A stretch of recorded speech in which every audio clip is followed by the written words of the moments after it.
क्षणार्ध चित्तवृत्ती काढिता त्रिभुवन विभव ये हाता एवढिया सांडून स्वार्था म्हणाला हरिभक्ता लाभ कोण.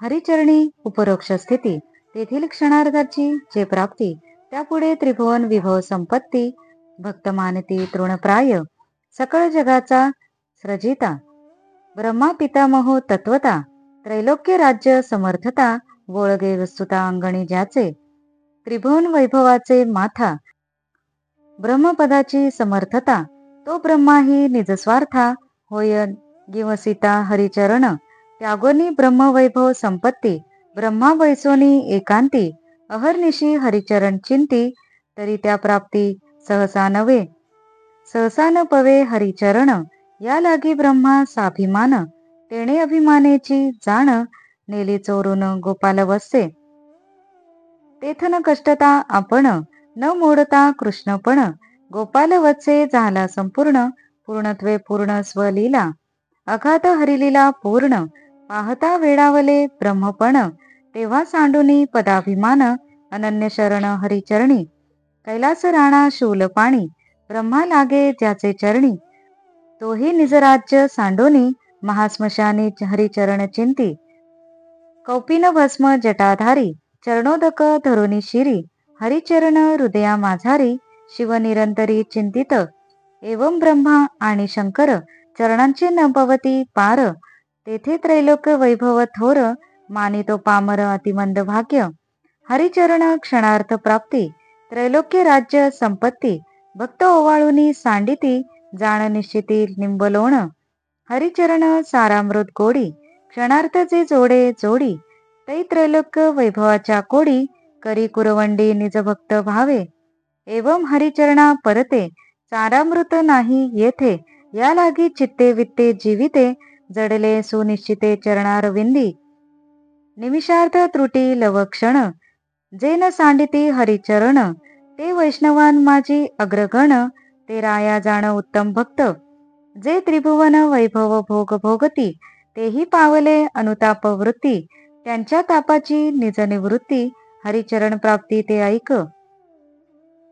अर्थात कुणी विचारेल की चित्तवृत्ती थोडा वेळच विचलित केल्याने जर त्रिभुवनातील वैभव हाती येत असेल तर ते टाकून भक्ताने हरिचरणांचे चिंतन करीतच बसण्यात कसला आला आहे लाभ. तर त्याला उत्तर असे की अहो हरिचरणात जे सुख आहे त्या मानाने त्रिभुवनाचे ऐश्वर्यही तृणवत तुच्छ आहे असे भक्ताला वाटते.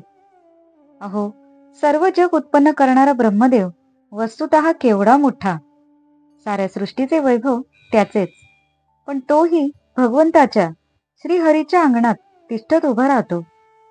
त्या ब्रह्मपदाचे वैभव व ऐश्वर केवढे मोठे पण त्याने तृप्त न होता तो स्वरूप प्राप्तीसाठी हरिचरणांना शरण जातो.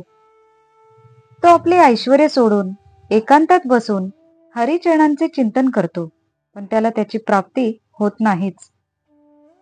ब्रह्मदेवाला अभिमान झाला आणि त्याने गोपाळांच्या गायी गुरे चोरून नेली. पण त्यावेळी हरीने आपले कृष्णपण वेगळे ठेवूनही स्वतःच स्वलीलेने गायी गुरांची रूपे घेतली. ही हरीची अघात लीला पाहून ब्रह्मदेवाचा गर्व पार नाहीसा झाला आणि तो हरीला शरण आला. एवढेच नव्हे तर कैलासाधिपती शूलपाणी शंकरही आपले स्थान सोडून काशी क्षेत्रात राहतो आणि विष्णूचे चिंतन करतो.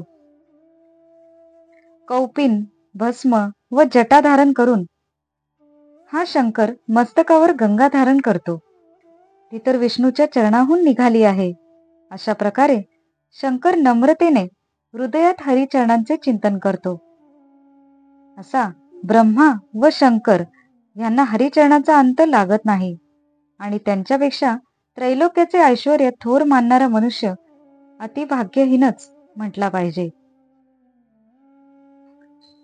म्हणूनच भक्त हे त्रैलोकाचे अधिपत्य क्षणभर जरी हरिचरणांची प्राप्ती झाली तरी तीवरून ओवाळून टाकतात, वैभवाची कुरवंडी करतात. हरिचरणाहून इतर काही सारामृत नाही म्हणून भक्त त्याच्या चित्ताने सर्व धनानिशी व जीवितानिशी हरीच्या चरणकमली लीन होतो. असे जे क्षणभरही हरिचरण सोडत नाहीत तेच वैष्णव भक्त श्रेष्ठ होत. राजा, तू त्यालाच उत्तम भक्त समज. जे त्रिभुवनाचे ऐश्वर्य भोगतात त्यांनाही पश्चाताप होतो आणि तो पश्चाताप हरीच्या प्राप्तीनेच निवृत्त होतो. हेच तत्व तुला सांगतो पहा. भगवतौरु विक्रमांग्री शाखान खमणी चंद्रिकया नीरस्थापे हृदि कथमुपसिततां पुनस्स प्रभवती चंद्रैवुदितिर्कता. अर्थात भगवंताचे महापराक्रमी असे चरण, त्यांची नखे अत्यंत शीतल दीप्तीने युक्त असतात. त्यामुळे त्या शांतीने भक्तांच्या हृदयातील कामरूपी अग्नी चंद्रोदयानंतर रवीचा ताप नसतो तसा शांत होतो. तो पुन्हा कसा उद्भवेल? अर्थात भक्त हा निष्काम झालेला असतो. विसृजती हृदयं नस्य साक्षात धरीरवशा विहितोऽप्यखौघनाश प्रणय रशनाय कृतांग्रिपद्म स भवति भागवत प्रधानोक्ता. अर्थात जो त्याचे नाम सहज घेतल्यानेही पापसंघ नष्ट करतो व प्रेमरज्जूने ज्याचे चरणकमल हृदयात दृढ बांधून ठेवले आहेत, असा स्वतः भगवंत ज्या भक्ताचे हृदय सोडून जात नाही, तो भक्त भागवत श्रेष्ठ म्हटला जातो. थोर हरीचा पराक्रम पदे त्रैलोक्या आवरित्री विक्रम ब्रह्मांड भेदुनी पदद्रुम वाढविला परम सामर्थ्ये.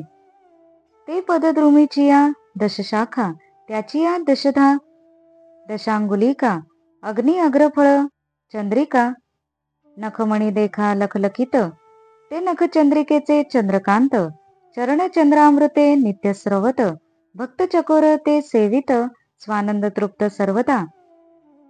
त्यासी कामादी त्रिविधता प्राप्ती, सर्वदा बांधू न शके पुढती, जेवी सूर्याची संतप्त दीप्ती, चंद्रबिंबा अंतवती कदा न रिखे.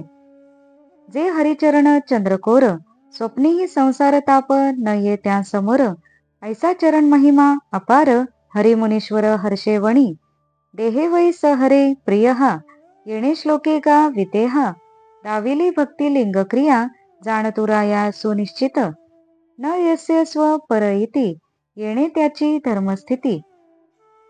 राया सांगितली तुझ प्रती, यथानिकोती यथार्थ, या दृश्य म्हणजे कैसे असती, भगवत भजने स्वानंद तृप्ती, त्रिविध तापांची निवृत्ती करोनी असती हरिभक्त. आता त्यांची बोलती परी, नामे गर्जती निरंतरी, तेची ते संक्षेपाकारी उपसंहारी हरी सांगे. सकळ लक्षणांची सारस्थिती, प्रेमळाची परमप्रीती, उल्लंघू न शके श्रीपती, तेही श्लोकार्थी हरी सांगे. अवचटे तोंडा आल्या हरी, सकळ पातके संहारी, ते हरिनाम निरंतरी, जे निज गजरी गर्जती, ऐसे ज्यांचे जिवेवरी, नाम नाचे निरंतरी, ते धन्य धन्य संसारी, स्वानंदे हरी कर्जतू. हरीचा पराक्रम फार मोठा आहे. तो त्रिविक्रम आहे. 3 पावलांनी त्याने त्रैलोक्य व्यापले. ब्रह्मांडाचा भेद करून त्याचा चरणरूपी वृक्ष वाढला. वृक्षाच्या अंगुली म्हणजे 10 शाखा व नखे म्हणजेच उत्तम फळे. त्या नखांची रत्ने चंद्राचे चांदणेच स्रवत असतात व भक्तरूपी चकोर ते चांदणे पिऊन स्वानंदाने नित्य तृप्त होतात. चंद्राच्या मंडलात ज्याप्रमाणे सूर्याची उष्णता नसते, त्याप्रमाणे भक्तांना कामक्रोधादी ताप नसतात. हरिचरण रूपी चंद्राचे चकोरव्रत असणारे भक्त तर स्वप्नातही संसार ताप पाहत नाहीत. अशा प्रकारे हरिचरणांचा अपार महिमा तो हरिनारायण मुनी मोठ्या हर्षाने वर्णन करत होता. हे राजा, तुला मी भक्तीच्या लक्षणांचे वर्णन केले. देहे वै सहरे प्रियः आणि न यस्य स्वपर इति, याने तुला भक्ताची धर्मस्थिती सांगितली. आता असे भक्त कसे असतात पुन्हा सांगतो. ते भक्तीच्या स्वरूपात तृप्त असतात. आध्यात्मिक, आदिभौतिक आणि आदिदैविक अशा 3 प्रकारच्या उपद्रवांची निवृत्ती करून भजनात निमग्न असतात. हरिनारायण ह्यापुढे भक्त कसे वर्तन करतात ते उपसंहारात्मक श्लोकात सांगत आहेत. अर्थात ते भक्त हरिनामाची गर्जना करतात. आणि पुढच्या श्लोकात सर्व लक्षणांचे सार म्हणजे भक्ताची परम प्रेममय स्थिती की जिचे उल्लंघन स्वतः श्रीहरी करू शकत नाही, तेही तो ऋषी सांगत आहे. हरीचे नाम अकस्मात जरी उच्चारले गेले तरी ते पापांचा नाश करते. भक्त तर सतत ते नाव जिभेवर नाचवीत असतात. स्वानंदात हरिनामाची गर्जना करणारे भक्त धन्य आहेत. सप्रेम सद्भावे संपूर्ण नित्य करिता नामस्मरण वृत्ती पालटती आपण तेही लक्षण ऐकराया नामसरिसाच हरी रिखे हृदया माझारी तेणे धाके अभ्यंतरी हो लागे पुरी हृदय शुद्धी तेव्हा प्रपंच सांडोनी वासना चढोनी ठाके जनार्दना अहंकारू सांडोनी अहंपणा सो हंसद नामाची रिखे चित्त विसरोनी चित्ता जडोनी ठाके भगवंता मनाची मोडली मनोगतता संकल्प विकल्पता करू विसरे कृतनिश्चयसी बुद्धी होऊनी टाके समाधी ऐसी देखोनी हृदय शुद्धी तेथुनी त्रिशुद्धी न निघे हरी हरिनाम प्रीती वरी हृदया रिखाला जो हरी तो निघो विसरे बाहेरी भक्ता प्रीती करी कृपाळू भक्ते प्रणय प्रीतीची दोरी तेणे चरण धरोनी निर्धारी निज हृदयी बांधिला हरी तो कैशा परी निघेल भगवंत महा अतुर्वळी अदट दैत्याते निर्दळी तो कोंडीला हृदय कमळी हे गोष्टी समूळी मिथ्या म्हणती जो शुष्क काष्ट स्वये कोरी तो कोवळ्या कमळा माझारी भ्रमर गुंतला प्रीतीवरी केसर माझारी कुचंबो नेदी देवी भक्ताचिया प्रेम प्रीती हृदयी कोंडीला श्रीपती तेथे खुंटल्या सामर्थ्य शक्ती भावार्थ प्रती बळन चले बाळ पालवी घाली पिळा तेणे बापू राहे थोकला तरी काय तो निर्बळ जाहला न तो स्नेहे भुलला ढळेना तेवी निजभक्त लढेवाळ त्याचे प्रेम अत्यंत गोड निघावयाची विसरोनी चाड हृदयी सुरवाड हरिमानी ऐसे ज्यांचे अंतःकरण हरिन सांडी स्वये आपण तैसे हरीचे श्रीचरण जो सांडिना पूर्ण प्रेम भावे हरीचे ठाई प्रीती ज्या जैशी हरीचे प्रीती त्यासी तैसी जे अनन्य हरिपाशी हरी त्यासी अनन्य सदा ऐसे जे हरिचरणी अनन्य तेची भक्ता माझी प्रधान वैष्णवात ते अग्रगण राया ते जाण भागवतोत्तम. अर्थात सतत नाम घेतल्याने भक्तीच्या वृत्तीच पालटतात. कसे ते सांगू का? भक्त नाम घेऊ लागला की हरी आपण होऊन भक्ताच्या हृदयात शिरतो. मग चित्त आपोआप शुद्ध होते. सारे वासना प्रपंचातले विषय सोडतात आणि भगवंताला चिटकून राहतात. अहंकार तर देवाच्या रूपातच विरून जातो. आपण अहंकारी आहोत असे भान त्याला कुठून राहणार? चित्त आपला चित्तपणा विसरते. मनाचे मनत्व नाहीसे होते. म्हणजेच हे करू की ते करू असे संकल्प विकल्प त्यात उमटतच नाहीत. बुद्धी स्थिर होते. भक्ताचे हृदय शुद्ध झालेले पाहून हे स्थान बरे आहे असे म्हणून हरी तेथून बाहेरच पडत नाही. कारण हरिनामाच्या प्रीतीने तो भक्तांशी बांधला जातो, दयाळू होतो. अहो, भक्तांनी प्रीतीची दोरी केली आहे आणि कृष्णाचे चरण आपल्या हृदयात बांधून टाकले आहेत. मग तो बाहेर कसा पडणार? कुणी म्हणेल हे खोटे आहे. एवढा मोठा बलाढ्य दैत्यांतक हरी हृदय कमळात असा कसा कोंडला जाईल? पण त्यात आश्चर्य करण्यासारखे काही नाही. कारण जो भुंगा शुष्क कळकाचे काष्ट कोरतो व त्याला भोग पाडतो तोच कोवळ्या कमळातही रात्री कमळ मिटले असता अडकून पडतो आणि कमळातील केसरांना जराही पीडा देत नाही. त्याचप्रमाणे श्रीहरी प्रेमावर लुब्ध होऊन भक्ताच्या हृदयात राहतो. तेथे त्याचे प्रचंड सामर्थ्य काम करत नाही. प्रेमापुढे कोणाचेही बल चालत नाही. लहान मूल वडिलांचा हात धरून किंवा अस्तनी धरून त्याला थांबवते. पण तेवढ्याने वडील खरोखरी निर्बळ होत नसतात. पुत्र स्नेहाला भुलल्यामुळे ते एक पाऊलही पुढे टाकत नाहीत. भक्त हरीचे असेच लाडके असतात. भक्ताचे प्रेम त्याला आवडते, त्यामुळे त्याच्या हृदयातून निघण्याचे तो विसरून जातो. हृदयातच सुख मानतो. याप्रमाणे हरी त्याचे अंतःकरण सोडत नाही व तो प्रेमामुळे हरीचे चरण सोडत नाही. म्हणजेच जशी हरीवर त्याची प्रीती असते, तशीच हरी त्याच्यावर प्रीती करतो. जे हरीशी अनन्य असतात, त्यांच्याशी हरीही एकनिष्ठ असतो.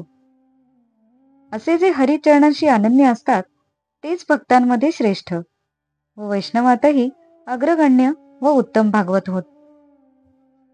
गौण करून चारी मुक्ती, जगी श्रेष्ठ भगवत भक्ती. त्या उत्तम भक्तांची स्थिती संक्षेपे तुझ प्रती बोलिलो. पूर्ण भक्तांचे निरूपण, सांगता वेदा पडले मौन. सहस्रमुखाची जीवा पूर्ण, थकोनी जाण थोटावे. ते भक्तीची एकांशता, तुझ म्या सांगितली जी कथा. यावरी परिपूर्णता, राया स्वभावता तू जाणशी. हरिसारिखा रसाळ वक्ता, सांगता उत्तम भक्त कथा. तटस्थ पडिले समजता, भक्त भावार्थता ऐकोनी. तव रावो रोमांचिता जाहला, रोममुळी स्वेद आला. श्रवण सुखी लाचावला, डोलो लागला स्वानंदे. पूर्ण संतोषोनी मनी, म्हणे भले केले मुनी. थोर निवालो निरूपणी, श्रवणाची धणी तरी न पुरे. ऐकोनी हरीचे वचन, राया म्हणे हे अवघे जण. उपरोक्ष ज्ञाने ज्ञान संपन्न, वक्ते पूर्ण अवघेही. भिन्न भिन्न करोनी प्रश्न, आकर्णू अवघ्यांचे वचन. ऐशिया श्रद्धे राया पूर्ण, अनुपम प्रश्न पै करील. रायासी कथेची पूर्ण चाड, पुढा प्रश्न करील गोड. जे ऐकताची पुरे कोड, श्रोते वाड सुखावती. त्या प्रश्नाचे गुह्य ज्ञान, श्रवणी पाववीन संपूर्ण. वदनी वक्ता श्री जनार्दन, यथार्थ पूर्ण अर्थवी. पावा ज्ञाना मधुर ध्वनी गाजे, परितो वाजवित्या चेनी वाजे. तेवी एका जनार्दनी साजे, ग्रंथार्थ वोजे कवी करता. इति श्रीमद् भागवते महापुराणे एकादश स्कंदे निमिजायंत संवादे एकाकारटी काया द्वितीयोध्यायः. हे राजा, चारही मुक्तींना गौण समजून जगात सर्वात श्रेष्ठ भगवंताची भक्तीच आहे, अशी ज्याची निष्ठा असते, त्या उत्तम भक्तांची स्थिती मी तुला सांगितली. भक्तीचे पूर्ण निरूपण करीत असताना सहस्र मुख शेषाचीही जीभ थकून जाते आणि भक्ती ही स्वानुभवाची गोष्ट असल्यामुळे वेदही गप्प बसतात. यावरून मी भक्तीचे जे केवळ दिग्दर्शन केले आहे, त्यावरूनच तुला भक्तीचे महत्त्व समजून येईल. हरिनारायणासारखा उत्तम वक्ता भक्तगुणांचे वर्णन रसाळपणे करीत असता सर्व भावार्थ ऐकून राजासह सर्व श्रोते तटस्थ झाले. राजाच्या शरीरावर आनंदाने रोमांच आले व रोमरोमीत सूक्ष्म स्वेद आला. श्रवण सुखाला तो लुब्ध झाला व सुखाने तो मुग्ध झाला आणि स्वानंदाने डोलू लागला आणि संतुष्ट होऊन म्हणाला, हे मुनिराज, तुम्ही केलेले हे निरूपण ऐकून मला फार आनंद झाला. पण माझ्या कानाची मनाची अजून तृप्ती झालेली नाही. हरिनारायणाचे निरूपण ऐकून राजा मनात म्हणाला, हे सर्वही मुनी ब्रह्मज्ञ आहेत व मोठे वक्ते आहेत, तेव्हा त्यांना वेगळे वेगळे प्रश्न विचारून सर्वांकडून उत्तम ज्ञान श्रवण करूया. अशा विचाराने राजा यापुढे मार्मिक प्रश्न विचारेल, कारण त्याला कथेची फार गोडी होती, म्हणून त्याचा प्रश्नही गोड असेल. तो प्रश्न ऐकूनच श्रोत्यांची हौस भागेल, त्यांना समाधान वाटेल, असे एकनाथ महाराज म्हणतात. ते पुढे म्हणतात, त्या प्रश्नाचे रहस्य मी श्रोत्यांना ऐकवेन, पण मी केवळ बोलणार आहे. अर्थ प्रकट करणारा माझा गुरु जनार्दन आहे. बासरी नाना प्रकारचे मधुर ध्वनी काढते, पण त्याचे सारे श्रेय वादकाकडे असते. त्याचप्रमाणे काव्यकर्ता जरी मी एकनाथ असलो, तरी सारे कर्तृत्व जनार्दन स्वामींनाच शोभते. सार्थ एकनाथी भागवत अर्थात श्रीमद भागवत महापुराणाच्या 18व्या स्कंदावर संत एकनाथ महाराजांनी लिहिलेल्या ओविरूप टीका ग्रंथाचा निमिजायंत संवादातील सार्थ दुसरा अध्याय येथेच समाप्त झाला. श्री कृष्णार्पण मस्तु.